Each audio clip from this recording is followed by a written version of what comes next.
Alright, so this was section 3.2, number 9. And it says if we have a central angle with its vertex at the center of the Earth, has a measure of 1 minute, okay, then the arc on the surface of the Earth that is cut off by this angle has a measure of 1 nautical mile. Find the number of regular miles in 1 nautical mile to the nearest hundredth and use 4,000 miles for the radius of the Earth.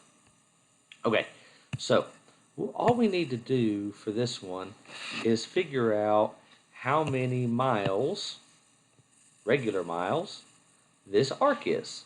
Okay, so remember when we do arc length and stuff, I always just set up the proportions. And so we're looking at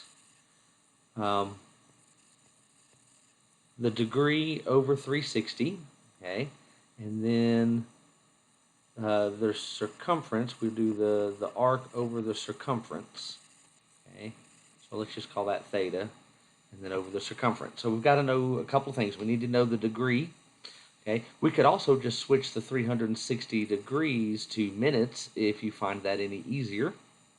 It's not going to matter either way. And then we need to find the circumference. So keep in mind, circumference is 2 pi r, where r is the radius. So for us, then 2 pi times 4,000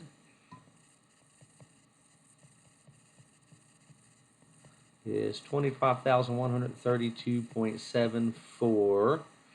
Okay, and then some more change. My calculator tells me it's this, and but we're only going to the nearest hundred. So now the other thing we need to do is do the degrees to, or minutes to degree, right? Okay, so how many minutes are there in a degree? So remember that 1 degree is 60 minutes, okay? And that's kind of our proportion for that.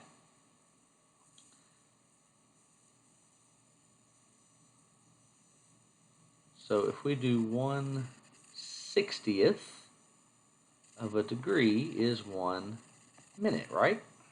And why did I write min up there instead of a little apostrophe?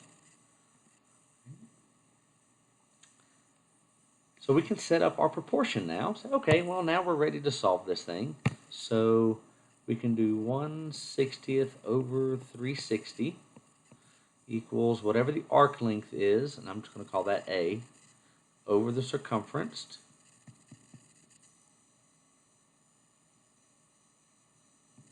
.74, and then let's simplify a little bit. So we'll do 1/60th divided by the 360, okay. And then we multiply both sides of that by the 2,537. And wow, is that just terribly messy. So let me 2,537.74, and we'll multiply both sides by that. Blah blah blah blah. Okay. That's going to leave me then 525,132.74. That the arc length in miles is 1.16. So that would be 1.16 miles, and that's in the same as the 1 nautical mile. So that's all we need to do for that one. Hope it helps a little bit.